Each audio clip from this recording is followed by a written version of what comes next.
athlete's heart. At one time or another, most major athletes and major sports players or anyone participating in sports have heard the expression, you got to have heart. Your heart will be tested.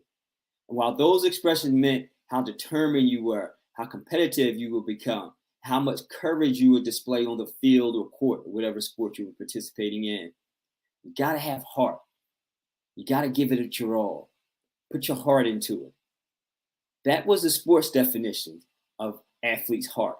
However, in light of the recent incident on July 24th, Bronny James, the son of Lakers great LeBron James, and Bronny, who suffered a cardiac incident while at practice at USC, the term athlete's heart takes a different meaning. We take a look at the medical term athlete's heart, which is a term that comes into play when there's changes to the heart due to strenuous activity of working out or physical activity for more than an hour or so. An athlete's heart goes into different changes because the blood flow of oxygen to the heart is not the same at the capacity of a resting heart or the normal heart pace rhythm. So an athlete's heart needs to have more oxygen supplied to it so that the blood flow can properly maintain itself, with the heart being the major organ that needs the oxygen to supply to the blood vessels and the muscles throughout the body. So an athlete's heart is dramatically changed again when there's intense physical workout. It can lead to hypertrophic cardiomyopathy, and that causes certain heart conditions in most athletes. And most of the time, this happens when the ventricles within the heart become smaller, and again, the oxygen is not supplied properly, then causes heart cardiac conditions.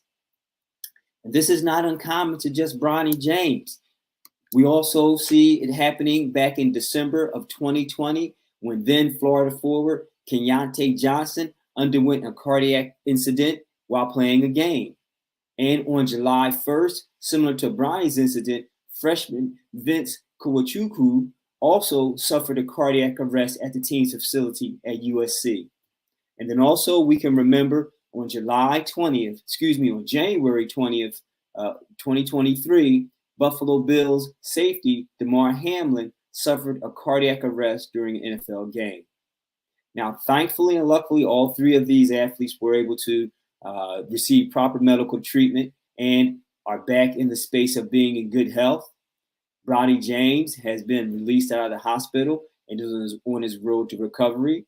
Keontae Johnson is fully recovered, was fortunate enough to resume his basketball playing career and was drafted by the Oklahoma City Thunder.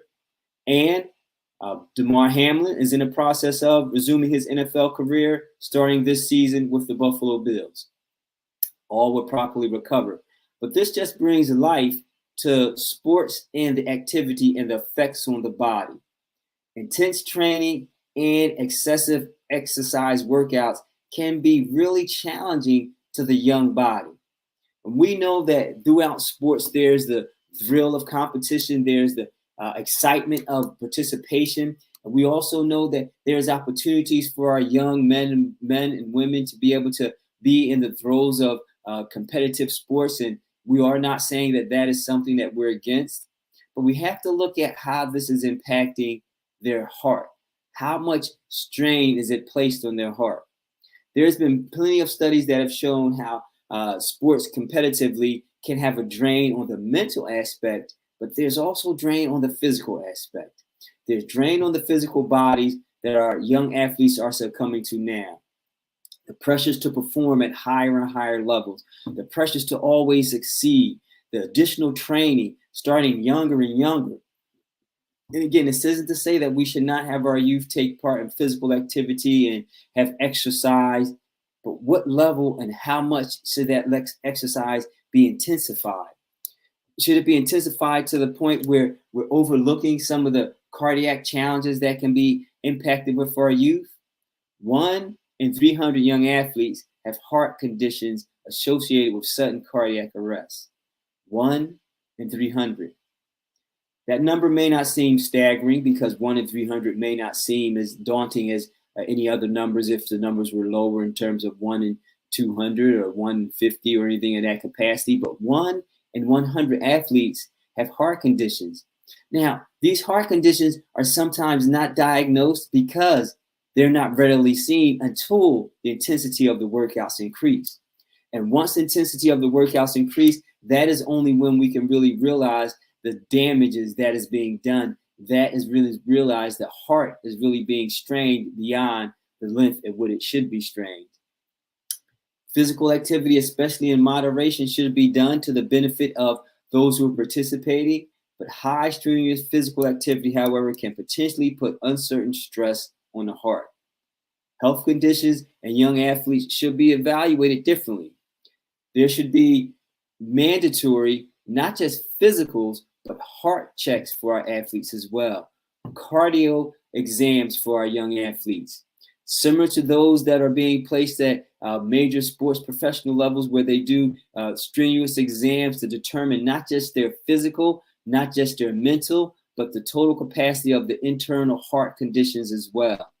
We need to make sure that our young athletes do not have any hidden heart conditions that will impede their ability to perform at a high level and or later on cause cardiac situations. This is a serious condition with our young athletes, particularly now, as I mentioned, with the increased in participation in sports and the hyper competitive nature of sports in and of itself. This hyper competitive nature of sports is really driving our athletics for our youth to be at a dangerous level. Not only are we having to deal sometimes with heat exhaustion, not only are we dealing sometimes with abusive coaches verbally and sometimes physically, and not only are we dealing with the challenges of the structural systems of these amateur sports athletics, but now we're looking at how much stress we're putting on their heart. How much we're really looking at the strenuous level of the training to get these young athletes to perform at levels where their bodies may not be ready to perform at. Now, I get it. When you're in certain facilities and in certain areas, there's a level of support, there's a level of medical attention that can be provided. But when you're looking at the incidences that were just outlined, there were 3 within the last 2.5 years or so that were really critical. And there are many more that are out there, speaking to the fact that heart conditions are really something that has to be looked at. And the challenge with that is that because there's no outlying symptoms that are shown directly, no one knows how much stress the heart is really under.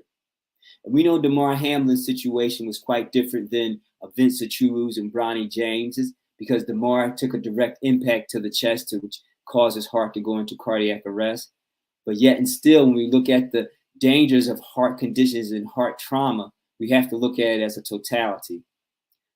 I do not know the situation in terms of what was the level of engagement and the practice that Bronny James or Vince went through, but I do know that the level of stress and strain that goes into the participation at that high level Division I competitive sports can be such a way that it causes the young body to be able to not function at the level that it should because it's not ready for that level of strenuous workout or participation. We've all seen it or heard about it before. Football players and some players passing out because they're exhausted. But this is different. This is when the heart actually stops working because it does not have the oxygen. It does not have the strength. It does not have the support that it needs or the rest that it needs to catch up with the strenuous nature of what's being put on the body. So we really need to be mindful of the fact that our young athletes are really under strenuous conditions, putting our athletes in a place where they can be successful. We really have to understand how we just putting our athletes in position to be successful with the same time providing them with the breaks that they need, with the proper nutrition that they need, with the training that doesn't put extra stress on their bodies. Are we doing that, or are we just pushing our athletes to the place of always having success be the ultimate outcome, always being the better, always being the victor, always being more than what they need to be? Sometimes we need to pull back and look at the true heart, the heart of the athlete and the heart of the athlete athletic participation. The heart of the athlete is a competitive nature. The heart athletic participant is a physical condition of the body. We need to not push the heart of the athlete to the beyond the pace of the heart of the athlete themselves. We should always look at how we can properly balance these things so that these cardiac situations do not occur at the pace that's going to be detrimental. Fortunate for Bronny James, he was able to recover, and I pray that he continues to have the same heart of a champion that his father has and continues to resume his young life, and not just on the court, but throughout the rest of all his other endeavors. So, what benefits do you get from your job? What benefits do you get from working? What is a job without benefits? It's slavery. Well, a job without benefits, according to the state of Florida, slavery had its own benefits. So those who were enslaved, they had benefits. According to Florida State Standards of Social Studies new curriculum, they're having a standard that's put in place that's age appropriate. Age appropriate in terms of we go into some of the tougher subjects all the while at the same time from the beginning of slavery, trade, Jim Crow laws, the civil rights movement, everything that occurred throughout our history. That's Manny Diaz. Manny Diaz, along with embattled Governor Ron DeSantis, has put in place this new academic standard, which is now challenging the way that African American history is looked at. It's challenging the way that African American history is looked at because it's saying that with slavery came benefits to the slaves. And what are they saying?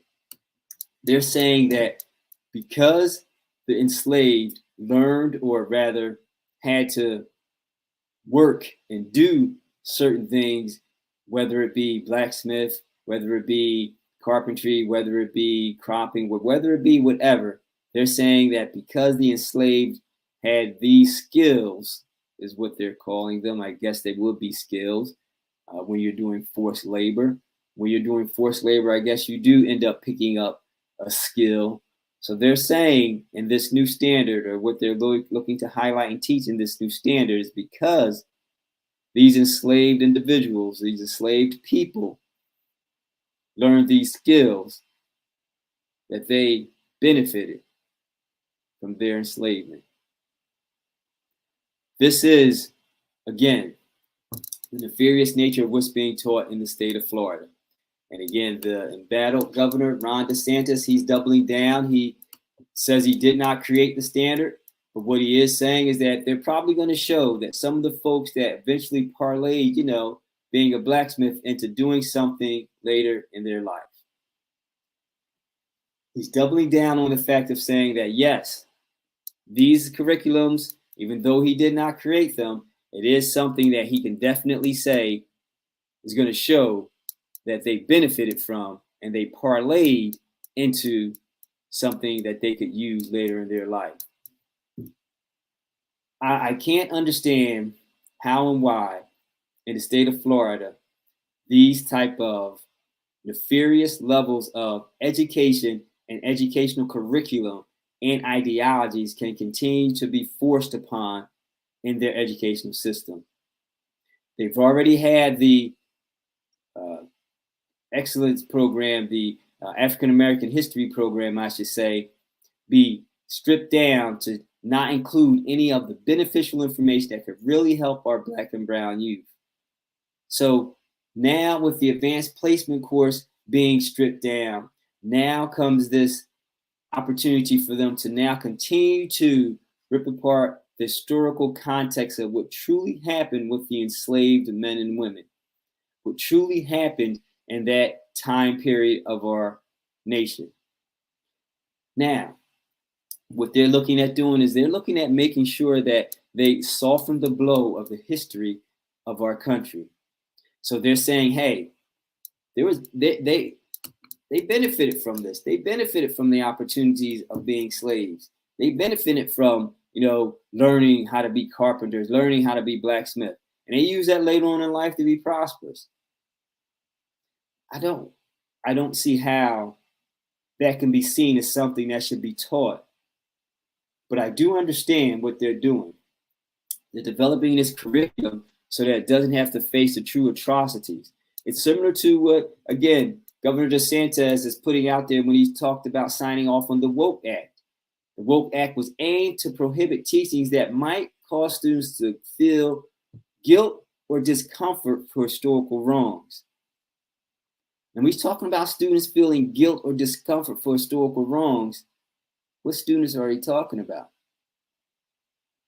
He's not talking about Black and brown students feeling guilt or discomfort for historical wrongs, because most Black and brown students had those historical wrongs portrayed upon their people.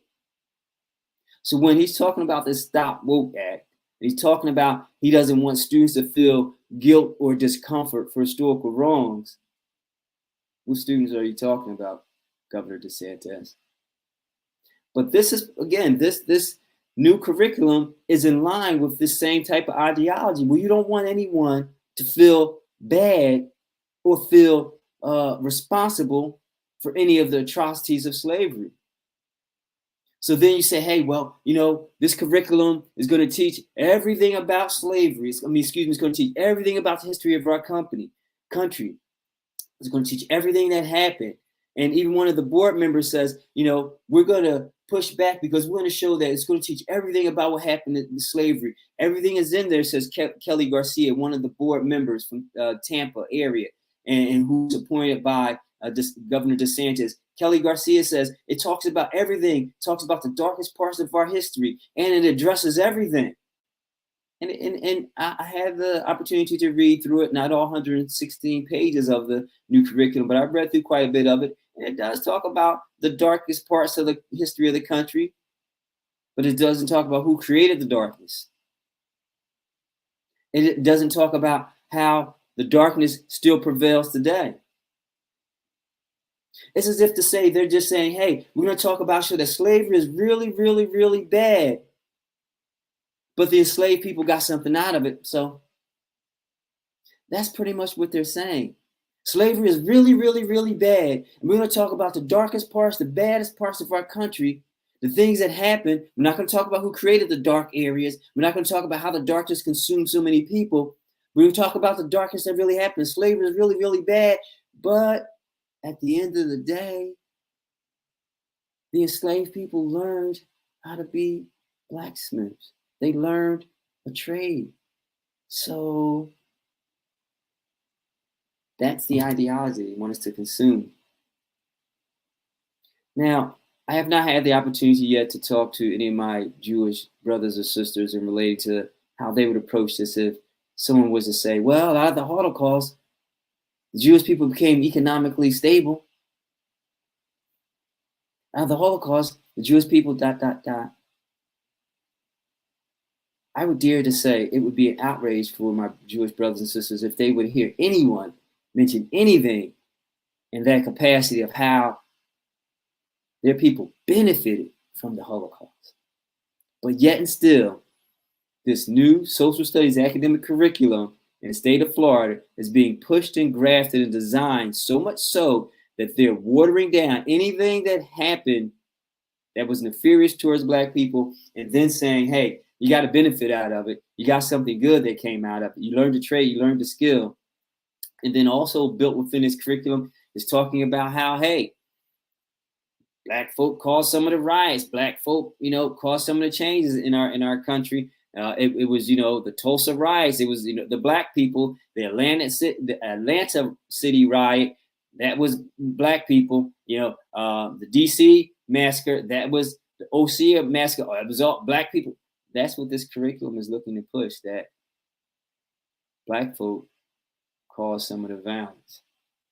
Now, the misfocus of all this is that there were times of upheaval in the Atlanta City riot, in the Washington, D.C. riot, in the Osceola massacre, in the Tulsa massacre. There was upheaval there. But what they have to realize that they're not going to talk about how people were coming into those communities and in defense of those communities in the embattled nature of the turmoil caused for actions that needed to be remedied with force following force. So if they're going to say, hey, Black folk caused some of this violence too. They perpetrated violence too. You're going to have to, again, not just say what they did, but why they did it. And why they did it because of who. So again, this curriculum is very, very dangerous. That is bordering on the line of mental manipulation in the lines of education and stereotypical controlling of our youth. This is why it's important for us to understand not just how it plays itself out in the state of Florida, because sometimes certain states are litmus tests for what other states can mete out. And Florida is pushing the envelope, and there's going to be some other states who continue to push this further, because this shows the power that politics and school boards can have in shaping the minds of our youth, both black and white, shaping the minds of our black youth by controlling, by giving misinformation, and shaping the minds of our white youth to continuation of white supremacy. Because again, as Governor DeSantis said in his Woke Act, we don't want them to feel discomforted. We don't want them to feel, wrong about anything that has done. Because he wants, i.e., white children, white people, to realize or think that everything was okay. Everything was fine. This is the epitome of that it wasn't that bad ideology. To keep the machine of systematic racism well-oiled and keep going over and over again. This is as if to say that, hey, we don't have to worry about history and the atrocities that happened in our nation because it wasn't that bad. Good things came out of it. So let's just move on and let's just have a happy time going forward. But that's not the truth. The truth is there were no good times. Those enslaved ancestors of ours, those enslaved men and women already had skills, already knew how to do things, already knew how to be agriculturalists, already knew how to be craftsmen and women. They already knew those things.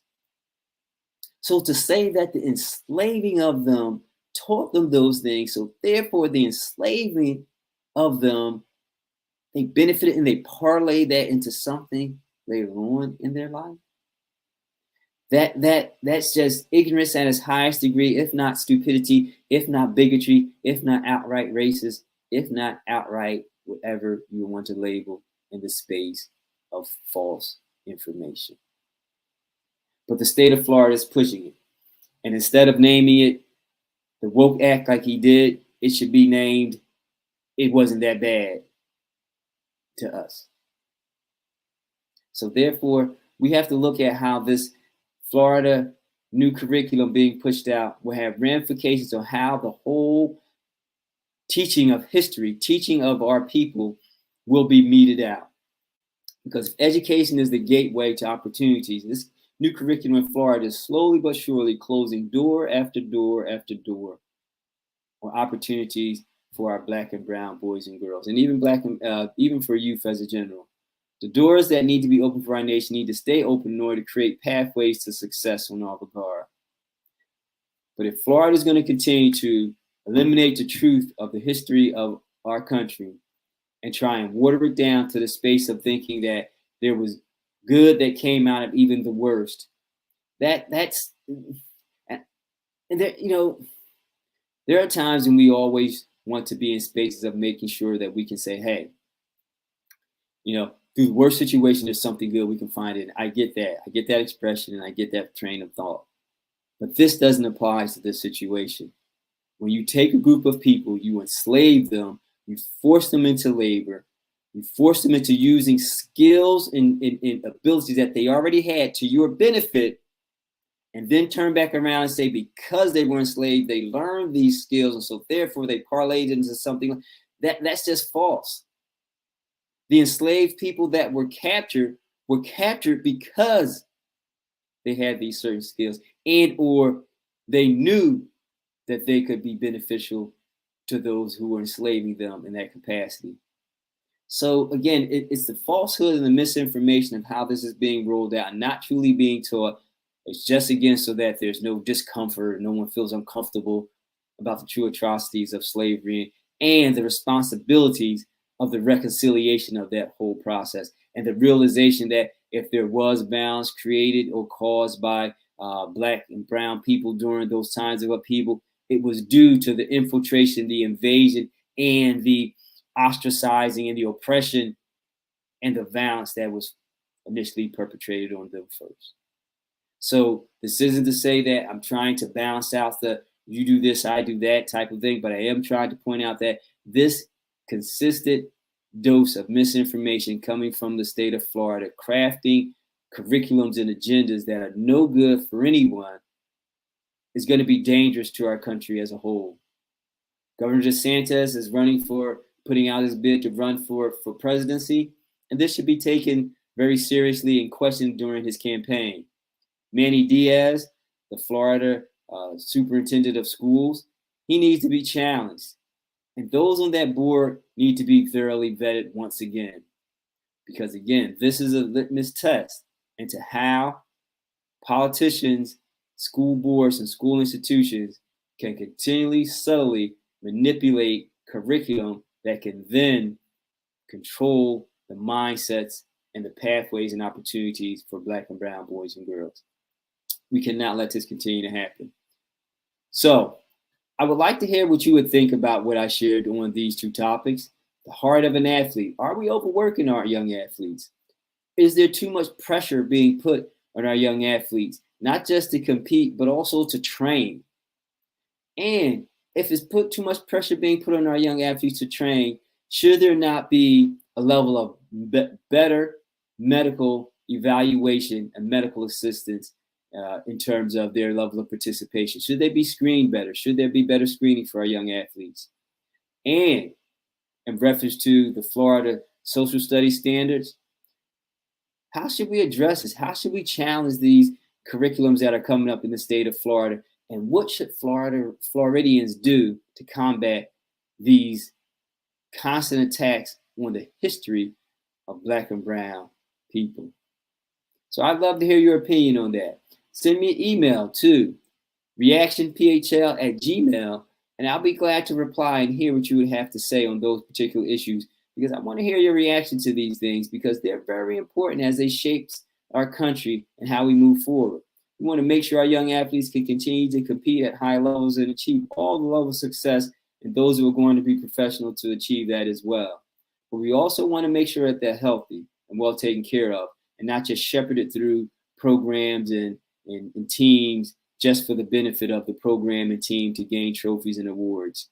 We have to look at the life of these young athletes and make sure that they're healthy and whole in every regard. And also, speaking of healthy and whole, we have to make sure our country is healthy and whole with the truth that needs to be given. And sometimes it's hard truth, sometimes it's difficult truth, but truth nonetheless.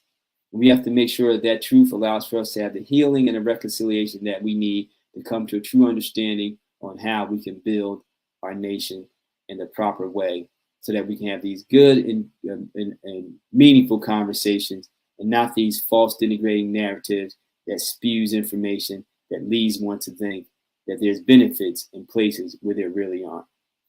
So again, we'd love to hear your reaction to those topics and any others that you would have, or anything that I shared throughout this episode.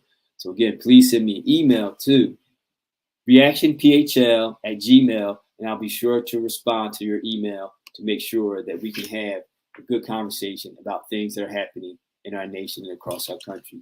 So I thank you for tuning in to this episode of Reaction. I hope that you'll tune in next week and be able to join our conversation as we talk about things that matter most and shape our